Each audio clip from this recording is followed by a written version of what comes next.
अस्सलाम वालेकुम student. Database MS success के लेक्चर नंबर 26 के साथ मैं हूं मकबूल हुसैन। लेक्चर नंबर 26 में आज हम जो टॉपिक डिस्कस करेंगे उसका नाम है टेबल्स, और इसके अलावा हम देखेंगे पार्ट्स ऑफ टेबल्स। टेबल्स क्या होते हैं और टेबल्स के पार्ट्स यानी हिस्से कौन कौन से हैं उनके बारे में आज हम डिटेल के साथ डिस्कस करेंगे। ये चैप्टर नंबर 6 का पहला लेक्चर है। तो सबसे पहले हम देखते हैं what is table. Table is most important object of the database. Database के अंदर जब भी हमने कोई भी चीज़ स्टोर करनी है तो आप कह सकते हैं कि सबसे डेटाबेस में जो सबसे इम्पोर्टेंट जो टॉपिक है, जो हिस्सा है, वो tables. It is the central concept of relational database. Relation database का मतलब एक टेबल्स को दूसरे टेबल के साथ जब ज्वाइन किया जाता है तो उसके लिए हम रिलेशनल डेटाबेस मीन्स कि यानी दो टेबल्स को आपस में जब जोड़ा जाए तो वो रिलेशनल डेटाबेस कहलाता है। तो टेबल जो है ये सेंट्रल कंसेप्ट है, यानी बेसिक है, इनके बगैर हम रिलेशन डेटाबेस नहीं बना सकते। All data in the relation database store in the tables, यानी रिलेशनल डेटाबेस के अंदर जितना भी हमने डाटा स्टोर करना होता है वो सारे का सारा वो टेबल्स के अंदर ही स्टोर होता है। All data in the relation, जिस तरह मैंने कहा कि सारे का सारा डाटा जो है वो हम रिलेशन टेबल के अंदर ही स्टोर करते हैं। तो table is known as relation. Table को दूसरे लफ्ज़ों में हम रिलेशन भी कहते हैं, क्योंकि जब हम आगे लेक्चर तसलसल से पढ़ाते जाएंगे तो वहाँ पर जो हम अक्सर जो है टेबल की जगह पर रिलेशन बोलेंगे। तो रिलेशन जो है वो टेबल का दूसरा नाम है। तो आगे देखते हैं हम टेबल की एग्जांपल। ये आपके सामने देखा जाए तो इसमें आपको रोज़ एंड कॉलम नज़र आ रहे हैं। ये देखिए, अगर ऐसे देखा जाए तो ये हमारी रोज़ हैं, जिस तरह रजिस्ट्रेशन नेम, ठीक है, 10, 20 और 30, ये हमारी क्या चीज़ें। अगर इस ऐसे देखा जाए तो ये हमारी लेफ़्ट टू राइट ये हमारी रोज़ कहलाती है। लेकिन अगर ऊपर से नीचे देखा जाए तो वो हमारे कॉलम्स कहलाते हैं, ठीक है। रजिस्ट्रेशन नंबर्स ये कॉलम है, नेम एक कॉलम है, क्लास एक कॉलम, ठीक। तो यानी आप कह सकते हैं कि वे इस टेबल के अंदर हमारी 4 रोज़ हैं और 3 कॉलम्स हैं। तो टेबल्स जो है रोज़ एंड कॉलम से मिलकर बनते हैं, ठीक है। यानी जितनी रोज़ हो जब बढ़ती जाएंगी या कॉलम बढ़ते जाएंगे वो टेबल ही कहलाते हैं। कम से कम एक रोज़ एक कॉलम हो तब भी वो रिलेशन हमारा टेबल्स बन जाता है। Parts of tables. Tables consist of the following parts. Tables के डिफरेंट पार्ट्स हैं। तो आमतौर पर दो पार्ट्स हैं। कौन कौन से? पहला पार्ट्स है फील्ड्स, जिसे हम एट्रीब्यूट्स भी कहते हैं, और जो दूसरा पार्ट्स है वो है रिकॉर्ड, जिसे हम रोज़ भी कहते हैं। तो आइए चलते हैं, हम इनको दोनों को वन बाय वन डिस्कस करते हैं और इनकी एग्जांपल भी देखते हैं। सबसे पहले देखते हैं फील्ड, जिसे एट्रीब्यूट्स भी कहा जाता है। तो फील्ड्स क्या है? Field is a combination of related characters, यानी जो करेक्टर्स हैं उनको अगर इकट्ठा कर लिया जाए जो एक दूसरे से रिलेट करते हो, जो एक दूसरे से ताल्लुक़ रखते हो, उसे हम फील्ड कहते हैं। मिसाल के तौर पर कोई भी नाम, एक नाम है अली है, जिस तरह लिया जाए तो अली के अंदर 3 करेक्टर्स आते हैं। तो अगर इन ALI, अगर इन तीनों करेक्टर्स को अगर इकट्ठा कर लिए जाए तो वो क्या बनते हैं? वो हमारी फील्ड्स बनती हैं, ठीक हो गया। और उसे हम एट्रीब्यूट्स भी कहते हैं। और field is known as attributes in the relational database. Field जो है वो एट्रीब्यूट्स के तौर पर भी जानी जाती है रिलेशनल डेटाबेस के अंदर। Attributes is named of column of a relation. Attributes जो हैं वो नेम, कॉलम का नेम कहलाती हैं। यानी कोई भी हम टेबल बनाते हैं, टेबल के अंदर जो हमने कॉलम बनाए होते हैं, जिस तरह मैंने आपको पहले भी दिखाया भी था, जिसमें रजिस्ट्रेशन नंबर था, नेम था और उसके बाद क्लास थी। तो ये जो क्लास है, ये जो नेम है या जो रजिस्ट्रेशन नंबर है, वो क्या है? वो हमारी फील्ड्स कहलाती हैं।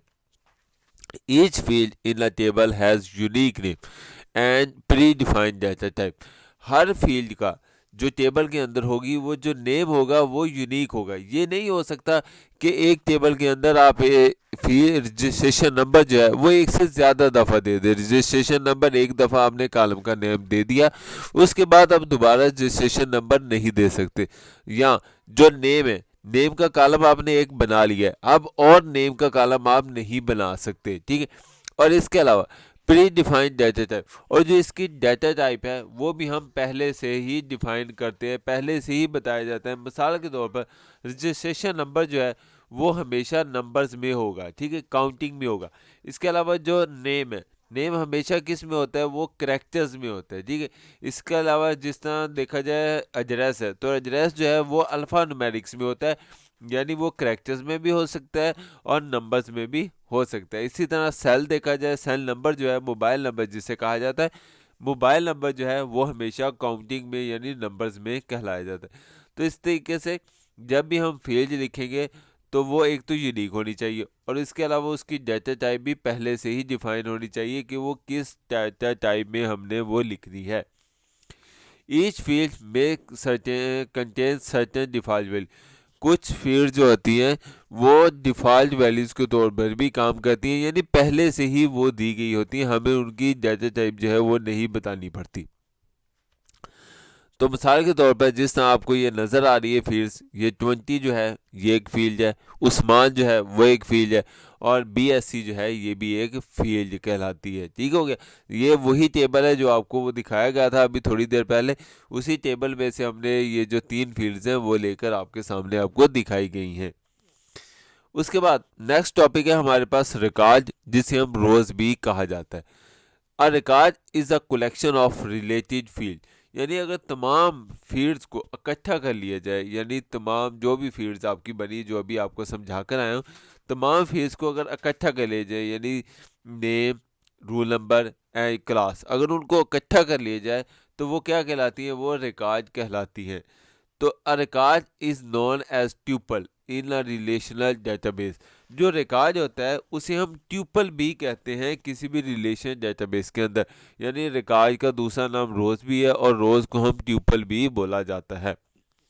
रिकॉर्ड इज आल्सो रोज, जिस तरह मैंने अभी बताया कि रिकॉर्ड को हम रोज भी कहते हैं। तो इन दी अबव फिगर, जो अगली अभी डायग्राम आएगी नेक्स्ट स्लाइड में, the information of each student is store in this separate row, हर जो एक स्टूडेंट है उसका जो रिकॉर्ड है वो सेपरेट रखा जाता है। ये नहीं हो सकता कि दो स्टूडेंटों का रिकॉर्ड एक ही रोज में हो, एक स्टूडेंट का रिकॉर्ड एक रोज में होगा, दूसरे स्टूडेंट का रिकॉर्ड दूसरी रोज में होगा, इसी तरह तीसरे स्टूडेंट का रिकॉर्ड तीसरी रोज में होगा। Each record in the table store data about different objects, her record जो होता है जो टेबल के अंदर स्टोर किया जाता है वो डिफरेंट ऑब्जेक्ट्स के मुताबिक होता है। एग्जाम्पल देखते हैं, जिस तरह ये एक स्टूडेंट है, उसका नाम रोल नंबर 10 है, नेम नदीम है और क्लास उसकी MSc है। लेकिन जबकि दूसरा स्टूडेंट देखा जाए तो उसका रोल नंबर 20 है, लेकिन उसकी नेम जो है उस्मान है और उसकी क्लास जो है वो BSc है, ठीक है। तो ये देखा जाए तो ये एक रोज़ है, ये एक रिकॉर्ड है एक स्टूडेंट का। इसी तरह ये दूसरा, इसको भी हम रोज़ कहते हैं जिसे हम रिकॉर्ड भी कहते हैं, ठीक है। तो ये दूसरे स्टूडेंट का रिकॉर्ड आपके सामने आ रहा है।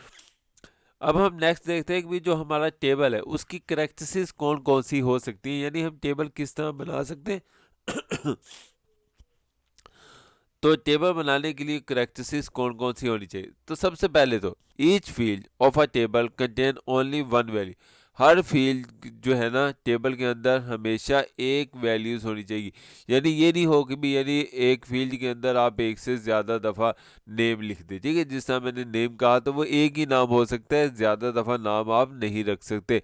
तो each column has distance name, तो यानी हर कॉलम का नेम जो है वो डिस्टेंस होना चाहिए, यानी डिफरेंट होना चाहिए, एक जैसा नहीं रखना।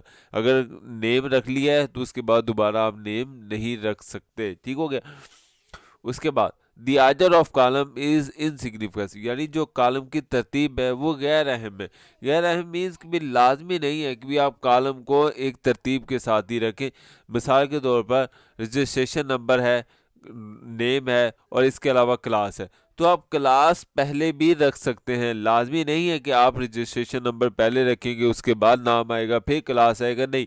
आप अगर नेम पहले रख देंगे तो फिर भी हमारा काम हो सकता है, क्योंकि जब हमने एक्सेस करना है तो हमने तो बाय उसके रजिस्ट्रेशन नंबर के नाम के ज़रिए एक्सेस करना होगा। तो रजिस्ट्रेशन नंबर जहाँ भी होगा, चाहे वो तीसरी जगह पर हो या चौथे कॉलम में हो, तब भी वो एक्सेस आसानी के साथ हो जाएगा। इसी तरह जो रोज़ है वो भी इनसिग्निफिकेंस होनी चाहिए, यानी रोज़ की तरतीब भी लाजमी नहीं है कि भी रूल नंबर 1 हमेशा पहले आए।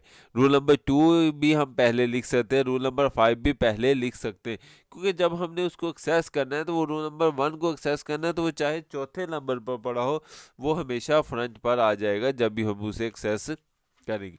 इसी तरह कहते हैं जो रोज़ है वो भी रिप्रेजेंट रोज़ का को रिप्रेजेंट किया जाता है रिकॉर्ड में, यानी रोज को हम दूसरे लफ्जों में रिकॉर्ड भी कहते हैं।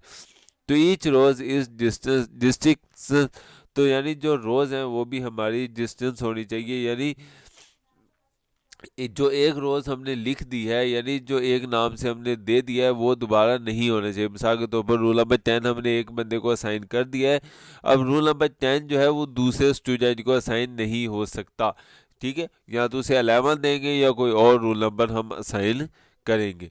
तो दे आर नो डुप्लीकेट रोज, और रोज है वो डुप्लीकेट भी नहीं होनी चाहिए, यानी एक रिकॉर्ड हमने एक स्टूडेंट को ऊपर रख दी लिख दिया है और उसी रिकॉर्ड को हम दोबारा नीचे कुछ रोज छोड़कर दोबारा लिख दें, ऐसा नहीं होना चाहिए, ठीक है। अगर आप ऐसा लिखोगे तो जो टेबल की जो इंटीग्रिटी है, यानी जो करेक्टनेस है, वो खराब हो सकती है।